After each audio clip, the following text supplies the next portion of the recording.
Righty, ladies and gentlemen, it is time for early morning, quick, rush job, TNA Impact review. I decided to give TNA one last chance, one final chance. I didn't watch it since Bound for Glory. Went like 2.5 months without watching TNA. Didn't even think about TNA. Didn't give a flying fuck about TNA. I decided to watch the debut on Pop TV. I figured I'm gonna give them one last chance. This show wasn't a bad show. It was okay there, but could have been better, for fuck's sakes. Started off with Dixie Carter cutting a little promo, thanking the fans there. EC3 comes out. Matt Hardy, Eric Young, Brodus Clay, Bobby Lashley. They had a little brawl or whatever to kick off the show there. It was an okay opener, but it wasn't an attention grabber. You know what I'm saying? It wasn't something good. And this is the first segment on the new network. If they want to captivate the new audience on the women's network, that they're on, have to put on a better fucking opener than this. Just saying. You know, just having a little brawl between boring wrestlers there, that's not going to captivate a new audience, but it was okay, I guess, there, but not as good as it should have been, in my opinion. First match, EC3 defeated Bobby Lashley with a roll-up, you know. A bit cheap of a finish there. EC3, he's not a believable guy there. If he has to win with roll-ups and fucking cheap-looking finishes all the time, not a believable fucking tough guy or whatever, but the match was okay, I guess. Just a cheap finish there. Bobby Lashley, he was dressed in orange shorts. He had a headband for some reason, looking like a gay cheerleader or something. And this is supposed to be a tough guy, an MMA fighter, shit like this. And he looked like the fucking cheerleaders from WWE back in the day there. Not sure what they were going for with that look, and it looks very fake. He has a headband, you know. If he'd be getting punched in the face and shit happening to his face, the headband would go flying off, you know. Headband's there perfectly the whole match, doesn't move a fucking inch or whatever after getting punched in the face 100 times. Looks real, dog. Looks real. Then we had Kurt Angle coming out to do a retirement speech there, or some kind of retirement speech about how he's gonna retire soon. Then you had Drew Galloway, Jesse Goddard, and Eli Drake coming out there. What the fuck do these jobbers have to do with Kurt Angle there? You know, gold medalist, you know, multiple time world champion. He's retiring. Let's surround him with boring jobbers that nobody cares about. And of all the retirement speeches I've ever heard, this must have been the most boring speech, most uneventful speech ever. No real emotion. He did like a fake tear at one point, just went like this, and that was it, you know. Looks real though, looks fucking real. I guess Angle is gonna put over some jobbers on his way out there. Second match, Matt Hardy defeated Eric Young. This match was okay. It was a bit hardcore there. Eric Young with the pile driver on the floor, the cement floor, whatever. You're not going to get that in WWE, but apart from that, the wrestling wasn't that good there. All the matches on the show, TNA Superior Wrestling. It's just matches that you get on Raw pretty much, you know. The X Division matches are more risky there. You're going to get a pile driver on the cement like we had in the Matt Hardy Eric Young match, but overall the wrestling isn't that good there. It's the fans fucking overhype the wrestling big time. Decent match between Hardy and Eric Young. Bobby Roode defeated Bram in an open challenge for the King of the Mountain. So Bobby Roode is doing open challenges like John Cena.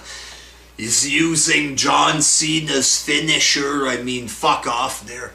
You know, what's up with ripping off Cena from Bobby Roode? I don't know.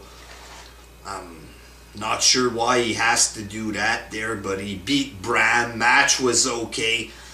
Eric Young came out to beat up Bobby Roode. And then James Storm made his return. He was on NXT for one episode, I believe. Now he's back in TNA. Maybe McMahon thought he wasn't in good enough shape, or he was too old or something. So they just didn't sign the contract, one match, get the fuck out or whatever. I'm not sure. I don't know what happened there, but they're officially bringing back Beer Money or whatever. So Beer Money's back. This is one of the only few things that's ever worked in TNA that fans actually enjoyed. So that's a good thing, I guess. Fourth match, the Beautiful People and Gail Kim defeated the Dollhouse. An okay 3-4 minute match. It wasn't good there, but it was whatever. That's what most of the matches were. They weren't terrible. They weren't cheap matches, but they're just okay kind of deal there. And it's not Taryn Terrell that's in the Dollhouse. She's been replaced by some other jobber girl. I can't remember her name there. Because Taryn Terrell found Jesus or whatever a couple months ago. You know, they went into a church. They were talking about Jesus, and that was a sign for her there. Who would have thought they'd talk about Jesus in the church there? But according to her, that meant that God was speaking to her directly. So I guess she left TNA because of this garbage there, but whatever. Then Maria came out with Mike Bennett. They present Mike Bennett like if he's a big star. You know, nobody knows Mike Bennett. In Ring of Honor, they watch him. The 5 fans that watch Ring of Honor, they know Mike Bennett. But the wrestling crowd in general, all the casual fans don't know Mike Bennett. Oh, it's Mike Bennett! Who the fuck's that? Who's Mike Bennett, for fuck's sakes? He was dressed up pretty fucking goofy there with a dumb looking hat, a yellow hat and shit. I guess because they're a couple, Maria joins TNA, so they brought in that jobber with her, I guess. I don't see big things for Mike Bennett. Even if he wins the TNA belt, it's not considered big things in my book. Fifth match, EC3 defeated Fat Hardy for a TNA championship. I didn't want either of these guys to win. I'm watching the main event. I'm like, fuck, man. I never watched a match that I didn't want either guys to win. You know, Matt Hardy, he's fucking fat, out of shape now. Looks like a guy from the soup kitchen or something. And EC3, they put the belt on this guy last time. Right away, Pro Wrestling Illustrated dumps the TNA belt as being an official world title. No longer a world title.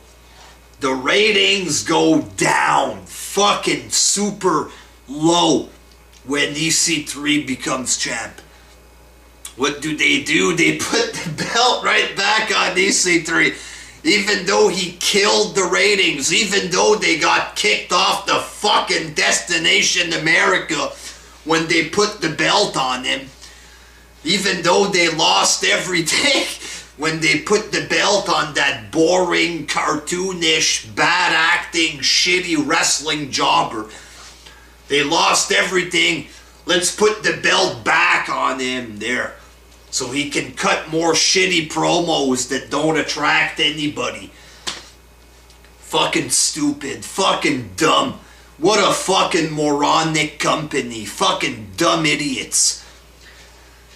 But yeah, the show was okay. I didn't like the results. You know, EC3 and shit. Didn't like that there, but the wrestling itself was okay, so decent show. I'll give it a decent show there. Or okay, an okay show kind of deal.